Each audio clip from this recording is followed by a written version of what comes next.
Okay, we're talking to Dr. Timothy Leary, who you really should know about. For those who lived through the 60s, and most of us did, this man was extremely important, and that's why you're here, because you were so associated with the drug culture. Let me also refresh your memory. 9 years ago, Art Linkletter's 21-year-old daughter, or rather 20-year-old daughter, Diane, took a fatal 6-story plunge to her death. You leaving, Dr. Leary? Why are you leaving? Why are you leaving? Seriously, you're not leaving. I want you to sit right here. I want you to sit down. You're not leaving. I want you to sit down. I'm under arrest. Oh, you're not under arrest. I'm under arrest. Art, can you hear me? Can you hear me, Art? Art Linkletter? Art, are you there? I want you to stay for a while. I want you to stay. I'm not sandbagging, but I want you to come to this in an intelligent way and not be funny. You're 60 years old, a grown man. Please sit down here. No one leaves this show. They answer the questions. Art Linkletter, can you hear me? Can you hear me, Art? Art Linkletter is in Columbus, Ohio. And I apologize, we're apparently having some phone problems. His 20-year-old daughter, as you know, plunged to her death, jumped out of a window. He claims that people who manufactured and sold LSD were responsible for her death. Do you think that's true? Well, later understood, he admitted that she hadn't had LSD for several months before that.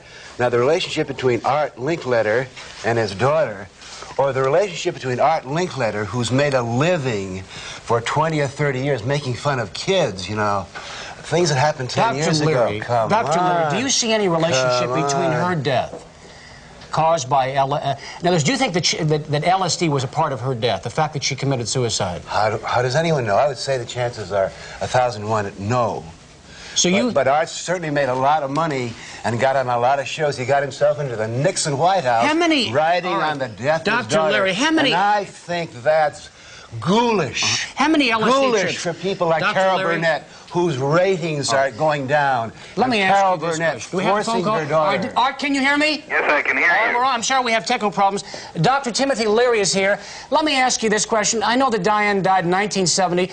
What part did LSD play in this, in your judgment? It played a very vital part, and it caused her to become bewildered and agonized about life and take her own life.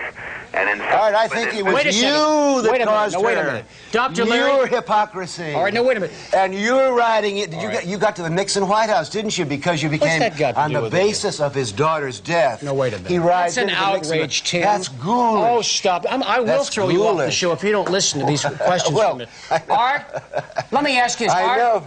Art Linkletter? Yes. I apologize to you. Would you take the microphone away from that idiot and let me talk for a minute? Yes, I will. Go ahead, Art. Tell us what you want to say. In subsequent investigations following her death, I have absolute definite proof that Diane had mentioned Dr. Leary as one of the reasons why she thought that there was nothing wrong with LSD and believed what he said when he said it was God's gift to young people. And I think that this man, Dr. Leary, I had hoped he would die. I had hoped he would be hung.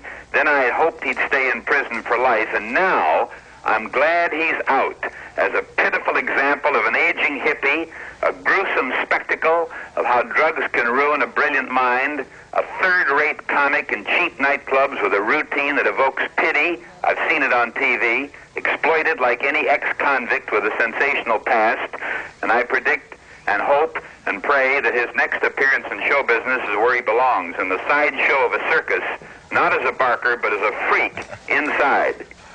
Art, how do you know? You mentioned documentation. Which, by the way, do you want to respond? I've never seen a more withering blast in my life. You must respond to that. Oh, I've had dozens of them. But I mean, seriously. I mean, that would go have been on. What are you going to say? How do you know that?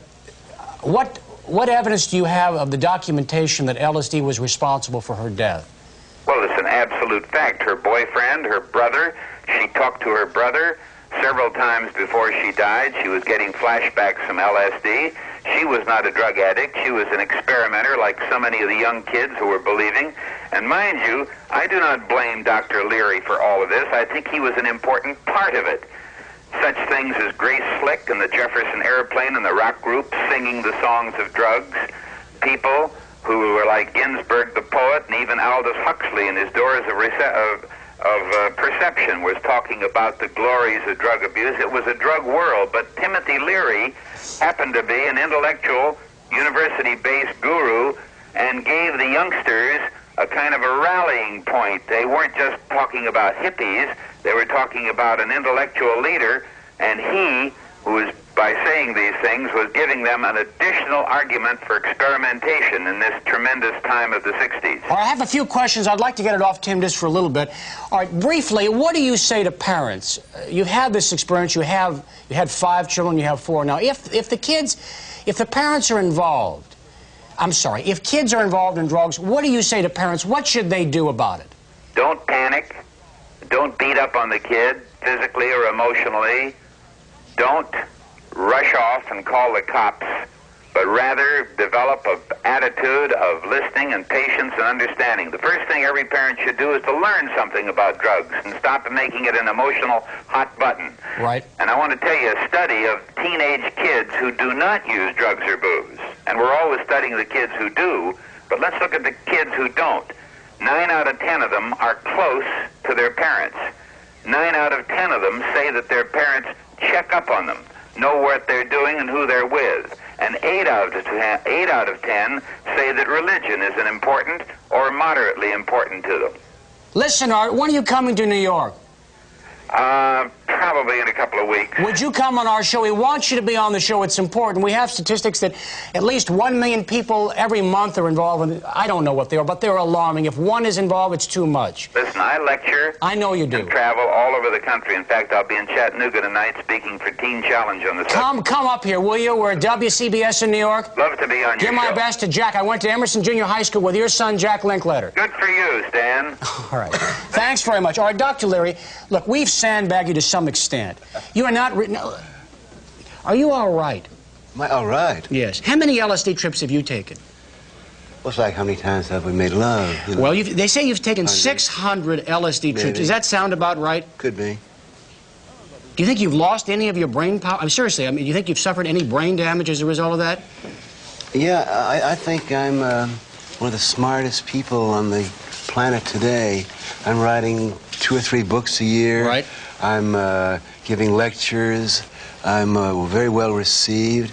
You're also being arrested, I admit aren't you? that I must be stupid. I must be brain damaged to get sandbagged this way. Right. Yeah, it's like, but... Were you sandbagged, for example, on August 30th, 1979? Here's the Los Angeles Times. Yeah. Can you see this? Leary and wife arrested on drug charge. And there was the couple's 5-year-old son, who had been sleeping, was placed in the care of a family friend. Your son was there when you were arrested. Yeah. What were you taking? But you didn't follow up on that there were no illegal drugs whatsoever. But you were there taking was no drugs, crime. weren't you? There was no, absolutely, we were making love in our bedroom when the police came through the window. What kind of drugs were you taking, though? Legal drugs. What kind of drugs? Yeah. Legal drugs. What does that mean? Drugs you get from a prescription. Tell us one. Look in the camera. Tell us, what was the drug? Are we on the camera now? Yes, or? sir. Just focus on this camera. See, here's the situation. Go ahead. Number one, this was a setup. The police came into our bedroom. There were no illegal drugs there. Before this happened, I'd been on television saying that we don't take any illegal drugs to feel better or to increase our intelligence or to, become better lovers, but we do take legal drugs. Now, on the basis of this statement, we take legal drugs, the police busted in and arrested us. So now, in public, I say we don't take any illegal drugs to feel better or to get smarter. Why would you need it 59 years of age? Or we don't take any Tim, why would drugs. you need drugs anymore? Well, that's none of your business. No, it is my business. There happen to be 60 million people in this country who like to smoke marijuana, and it's none of your business or the business of the government to be Doesn't society have the right to protect itself against people like you or against drug takers? Seriously. Go back to Iran. You're an Ayatollah. What do you want to do, cut the heads off people who drink beer because you don't want to? You have absolutely no right interfering in the business of what goes on with 45 million You're a people real who example of smoke marijuana. open-mindedness in this country. It's brought us, it's been a mixed bag, hasn't it? I think that maybe 1 hour a year, someone like me comes along and challenges the Judeo-Christian ethic. My main function is to reduce guilt, to reduce fear, and to encourage people to thumb your nose at authority. That's right. Now, 1 hour a year I do this, and am I sandbagged and you're set up and you got Art Link? You can't let my voice go out for half an hour. Excuse me, Doctor. A recovering drug addict from Odyssey House,